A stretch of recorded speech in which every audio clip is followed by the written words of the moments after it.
इतिहास साक्षी है कि पुण्य भूमि भारत की गाथा भारत की अस्मिता, गौरव और राष्ट्रीय स्वाभिमान के लिए विदेशी आक्रांताओं से संघर्ष की महान गाथा है। बर्बर आक्रांताओं ने भारत की आत्मा पर चोट करने और भारत का अपमान करने के लिए हमारी संस्कृति और आस्था के केंद्रों को ध्वस्त किया। सोमनाथ, काशी, मथुरा और अयोध्या के मंदिरों का तोड़ा जाना आज भी भारत की स्मृतियों में जीवित है। सन 1528 में अयोध्या में भगवान श्री राम के मंदिर का मुगल आक्रांता बाबर द्वारा तोड़ा जाना ऐसी ही एक अक्षम्य घटना थी जिसने सीधे भारत के सम्मान और आत्मा पर चोट की थी। कारण साफ था, अयोध्या के श्री राम के मंदिर पर आक्रमण भारत की आत्मा पर आक्रमण था। जहां हर भारतीय के रोम रोम में राम बसते हैं, वह भारत यह अपमान कैसे सहता। राम मंदिर पर आक्रमण भारत को आहत कर गया था। विदेशी हमलावर अपनी बर्बरता दिखाते गए और भारत अपने आत्मगौरव को फिर से पाने के लिए संघर्ष करता रहा।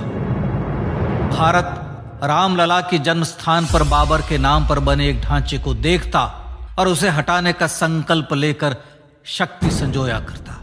हिंदू समाज आत्मसम्मान के रण में डटा रहा और लगातार हमलावरों द्वारा बनाए गए बाबरी ढांचे को हटाने के लिए लड़ता रहा। सरयू कई बार रक्त से लाल हुई। कभी स्थानीय शासकों ने तो कभी साधु संतों और राम भक्तों ने राम जन्मभूमि की मुक्ति के लिए अपने प्राणों की आहुति दी। 15 अगस्त 1947 को देश की आजादी के साथ सैकड़ों सालों से चले आ रहे इस संघर्ष में नई ऊर्जा और एक नया मोड़ आया। अचानक 23 दिसंबर 1949 को बाबरी ढांचे में श्री राम लला प्रकट हुए। हजारों राम भक्त दर्शन के लिए उमड़ पड़े। तत्कालीन प्रधानमंत्री पंडित जवाहरलाल नेहरू ने उत्तर प्रदेश सरकार को श्री राम लला को विवादित ढांचे से हटाने का आदेश दिया। उत्तर प्रदेश सरकार ने अयोध्या के कलेक्टर को यह काम दिया और यह निर्देश भी कि जरूरत पड़ने पर वे बल का प्रयोग भी करें। अयोध्या के कलेक्टर ने सरकार को उत्तर दिया कि यह नरसंहार के बिना संभव नहीं है और फिर भी वह ऐसा चाहती है तो किसी दूसरे कलेक्टर से यह काम करवा ले। परिणाम स्वरूप रामलला की मूर्ति वहीं विराजमान रही। विवादित ढांचे को बंद कर दिया गया। केवल पुजारी को सेवा अर्चना के लिए भीतर जाने की अनुमति थी। फिर भी राम भक्त विवादित ढांचे के बाहर से प्रभु श्री राम की आराधना करते रहे। भारत के हिंदू समाज के लिए चुनौतियां और बढ़ गई। मामला अदालत में गया। विपक्षी दलों द्वारा अदालत में भगवान श्री राम के अस्तित्व पर सवाल उठाए गए। उनके अयोध्या में ही जन्म लेने का प्रमाण मांगा गया। भारत का जनमानस अब आहत हो उठा था। आजाद भारत में भी हिंदू समाज को अपनी आस्था और श्रद्धा के लिए संघर्ष करना पड़ रहा था। चुनौतियों के इस समय में सन 1984 में विज्ञान भवन दिल्ली में विश्व हिंदू परिषद ने धर्म संसद का आयोजन किया। इस संसद में देश भर के संतों ने राम जन्मभूमि की मुक्ति के लिए आह्वान किया और राम जन्मभूमि मुक्ति यज्ञ समिति का गठन किया। धर्म संसद ने राम जन्मभूमि की मुक्ति और वहां भगवान श्री राम के भव्य मंदिर बनाने के भारत के जनमानस के संकल्प को फिर से दोहराया। विश्व हिंदू परिषद के नेतृत्व में मंदिर निर्माण के लिए पूरे देश में अभूतपूर्व आंदोलन की शुरुआत हुई। सन 1989 में विश्व हिंदू परिषद द्वारा गांव-गांव से रामशिला पूजन करके अयोध्या भेजी गई। 2,75,000 गांवों से रामशिलाएं अयोध्या पहुंची। भव्य राम मंदिर के शिलान्यास का निर्णय हुआ। पूज्य संत महात्माओं और हिंदू समाज के अन्य प्रमुख नेताओं के निर्णय के अनुसार अनुसूचित जाति के प्रमुख नेता श्री कामेश्वर चौपाल ने 9 नवंबर 1989 को मंदिर निर्माण का पहला पत्थर रखा। राम जन्मभूमि पर मंदिर निर्माण के लक्ष्य की पूर्ति के लिए सन 1990 में सोमनाथ से अयोध्या के लिए श्री लाल कृष्ण आडवाणी ने रथ यात्रा की शुरुआत की। देश में जन भावनाओं का ज्वार उमड़ने लगा। श्री लाल कृष्ण आडवाणी के रथ यात्रा के साथ साथ मंदिर के लिए जन समर्थन बढ़ने लगा और छद्म सेकुलरवाद बेनकाब होने लगा। इस जन आंदोलन को रोकने की तमाम कोशिशें हुई पर सब व्यर्थ हुई। विश्व हिंदू परिषद ने देशवासियों से अयोध्या में जन्मभूमि पर मंदिर निर्माण के लिए 30 अक्टूबर और 1 नवंबर 1990 को कार सेवा का आह्वान किया। परिणाम स्वरूप लाखों राम भक्त कार सेवा के लिए देश के कोने कोने से अयोध्या आए। इससे देश की एकात्मता का विराट दर्शन हुआ। कार सेवकों को रोकने के लिए उत्तर प्रदेश के तत्कालीन मुख्यमंत्री श्री मुलायम सिंह यादव ने अयोध्या में परिंदे को भी पर न मारने देने की घोषणा की। स्थितियां गंभीर हो गई। अयोध्या से 200 किलोमीटर दूर रेलगाड़ियां रोक दी गई। अयोध्या युद्ध भूमि बना दी गई।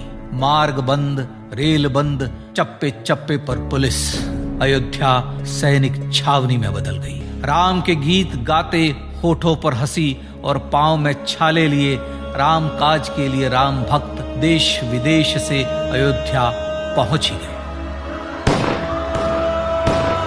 कार सेवकों पर गोलियां चली। अनेक कार सेवक शहीद हुए। आजाद भारत में जन्मभूमि पर राम मंदिर के लिए कार सेवकों ने फिर एक बार अपना बलिदान दिया, पर कार सेवकों ने विवादित ढांचे पर भगवा ठहरा ही दिया और इस तरह कार सेवा सफल हुई। श्री राम जन्मभूमि आंदोलन ने भारत की सुप्त आत्मा को झकझोर कर जगा दिया था। विश्व हिंदू परिषद ने फिर एक बार 6 दिसंबर 1992 को कार सेवा का आह्वान किया। राम भक्तों को कार सेवा करने देने के लिए अदालत में प्रार्थना की गई, पर अदालत ने कोई निर्णय नहीं दिया। परिणाम स्वरूप बौद्ध, जैन, सिख, स्वामीनारायण संप्रदाय, गायत्री परिवार, हर पंथ मत विचार के हिंदू एकत्र हो गए। छूत अछूत का भेद मिटा, जाति की पहचान मिटी। हम सब हिंदू, हम सब सिंधु बन गए।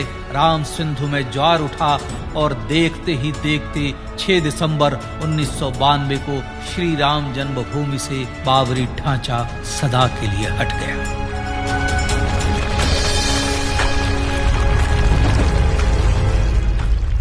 यह क्षण शौर्य, न्याय और सत्यमेव जयते का क्षण था।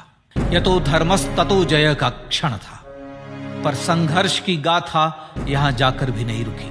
छद्म सेकुलरवादियों द्वारा भारत और भगवान श्री राम के इतिहास को झुठलाने के लिए अदालतों में चुनौतियों का सिलसिला चलता रहा, जो 1950 से चल रहा था। पर सत्य को तो जीतना ही था।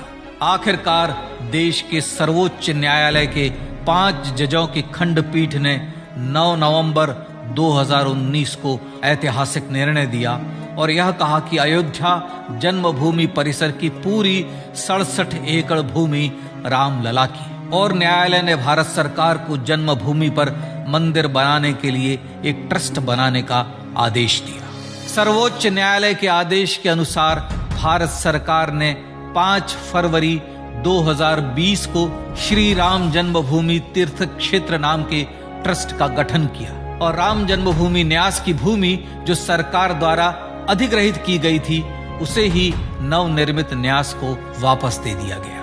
5 अगस्त 2020 को भारत के प्रधानमंत्री श्री नरेंद्र मोदी ने श्री राम जन्मभूमि तीर्थ क्षेत्र के अध्यक्ष पूज्य महंत नृत्य गोपाल दास, राष्ट्रीय स्वयंसेवक संघ के पूज्य सरसंघ चालक डॉक्टर मोहन भागवत एवं उत्तर प्रदेश के मुख्यमंत्री श्री योगी आदित्यनाथ की उपस्थिति में श्री राम जन्मभूमि पर भगवान श्री राम के भव्य मंदिर के लिए भूमि पूजन कर निर्माण कार्य का शुभारंभ किया। इस तरह लगभग 500 वर्षों से राम जन्मभूमि की मुक्ति के संघर्ष का पटाक्षेप हुआ। अपने आत्मसम्मान और राष्ट्रीय अस्मिता के लिए इतना लंबा संघर्ष विश्व के इतिहास में बेजोड़ है। श्री राम भारत की आत्मा, भारत की परिभाषा, हमारे राष्ट्रीय आदर्शों और जीवन मूल्यों के प्रतिनिधि मर्यादा पुरुषोत्तम हैं, जो हर हिंदू के होठों पर जन्म से मृत्यु तक रहे। बस यही हर हृदय में प्रार्थना होती है। राम भारतीय राष्ट्रीय स्वाभिमान और आसेतु हिमालय से समुद्र पर्यंत तक जन जन को एकात्मता के बंधन में बांधने वाले रक्षा सूत्र हैं।